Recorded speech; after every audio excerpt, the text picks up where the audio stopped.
अपने गुरुओं का आदर करो, क्योंकि गुरु की महिमा जो है वह अपरंपार है। और गुरु की महिमा के बखान करते हुए किसी ने कितना सुंदर लिखा है। उन्होंने लिखा है कि गुरु जो होता है वो अज्ञान के अंधकार से अंधे बने हुए लोगों की आंखों में ज्ञान रूपी सुरमे को लगाकर उनको खोल देता है। उसी गुरु को मैं नमस्कार करता हूँ। जो गुरु अज्ञानियों को ज्ञान की ओर लेके जाता है, उसी गुरु को मैं नमस्कार करता हूँ। गुरु जो होता है वह आचार्य ज्ञान ज्योति प्रदान करके बालक का निर्माण करता है, उसके भविष्य का निर्माण करता है। गुरु ही आध्यात्मिक, अधिदैविक और अधिभौतिक तीनों प्रकार के अज्ञानों का नाश करता है और मनुष्य को वास्तव में मनुष्य बनाता है। गुरु के सिखाए बिना कोई भी विद्या प्राप्त नहीं कर पाता, क्योंकि जैसे कि जल के अंदर तैरने की जो विधि है वो पुस्तकों में लिखी हुई है, परंतु उसे पढ़कर कोई तैरना नहीं सीख सकता। पुस्तकों को पढ़कर ग्रंथों के रहस्य नहीं खुलते, वे रहस्य तो गुरु चरणों में बैठकर ही खुले जा सकते हैं। गुरु अपनी विद्या सरल, विनीत, दयालु और गुरु में भक्ति रखने वाले शिष्यों को ही प्रदान करते हैं। अर्जुन और दुर्योधन एक ही गुरु के पास में पढ़े लिखे थे, परंतु दुर्योधन अर्जुन जैसा धनुर्धारी नहीं बन सका। क्यों? दुर्योधन में गुरु के लिए वह आदर भावना नहीं थी जो अर्जुन में थी। यदि आप गुरु से विद्या सीखना चाहते हैं तो गुरुओं का आदर सम्मान करें।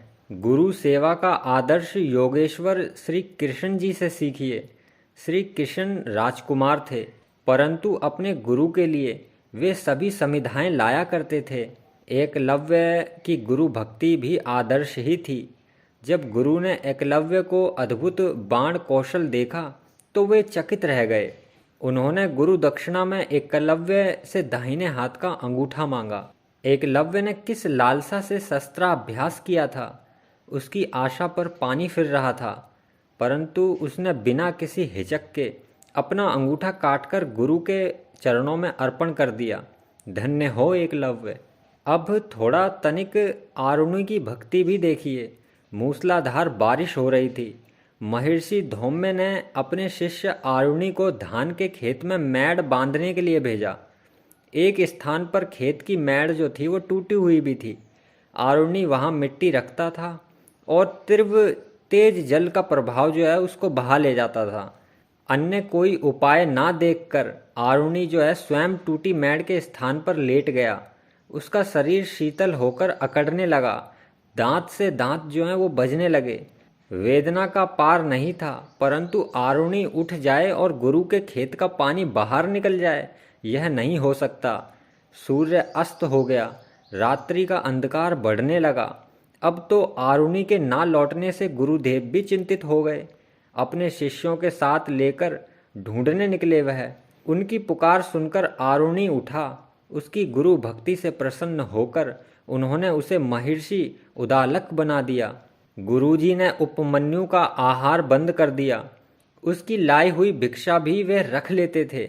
दूसरी बार भिक्षा से भी रोक दिया। गौओं का दूध पीने लगा तो उसके लिए भी मना कर दिया। जब वह बछड़ों के मुख से गिरे फैन पर निर्वाह करने लगा तो वह भी निषिद्ध हो गया। इतना सब कुछ होते हुए भी उसकी गुरु भक्ति में कोई अंतर नहीं आया। सत्य काम अपने गुरु जी की आज्ञा से गायें चराते रहे। वरतंतु ने अपने गुरु को गुरु दक्षिणा देने के लिए कितने कष्ट सहे। महर्षि दयानंद जी ने अपने गुरु विरजानंद को स्नान कराने के लिए प्रतिदिन यमुना की धारा से जल लाया करते थे। गर्मी हो या सर्दी हो, आंधी हो या बरसात हो, उनके इस कार्य में कोई भी बाधा नहीं घेर सकता था। स्वामी जी ने पाठशाला में झाड़ू भी लगाया करते थे। एक दिन झाड़ू लगाकर कूड़े को बाहर फेंकने के लिए वह कोई वस्तु खोज रहे थे कि गुरुजी का पैर कूड़े पर पड़ गया। गुरुजी ने अप्रसन्न होकर दयानंद को लाठी से पीटा। महर्षि दयानंद जी अपनी चोट को भूलकर गुरुजी के हाथ को सहलाते हुए कहने लगे, गुरुजी, मेरा शरीर तो वज्र के समान कठोर है, इसके ऊपर प्रहार करने से आपके कोमल हाथों को पीड़ा तो नहीं पहुंची, इसलिए आप मुझे ना मारा करें। इस चोट का चिन्ह अंत समय तक महर्षि के शरीर पर बना रहा। जिसे देखकर वे डंडी जी के प्रति अपनी कृतज्ञता प्रकट किया करते थे। इतिहास के पन्नों से इस प्रकार के सैकड़ों बोधक घटनाएं प्रस्तुत की जा सकती हैं, लेकिन सब बातों में, सब घटनाओं में से यही अत्यंत स्पष्ट है कि जिन्होंने गुरुओं की सेवा की है, उनका आदर और सम्मान किया है, संसार में उन्हीं की कीर्ति चंद्रिका छिटकी और वे अमर हो गए। आज के विद्यार्थी आए दिन हड़ताल के लिए ताल ठोकते रहते हैं, अपने अध्यापकों को छुरा और चाकू दिखाते हैं, तो ये बात तो उनके लिए साधारण बात है।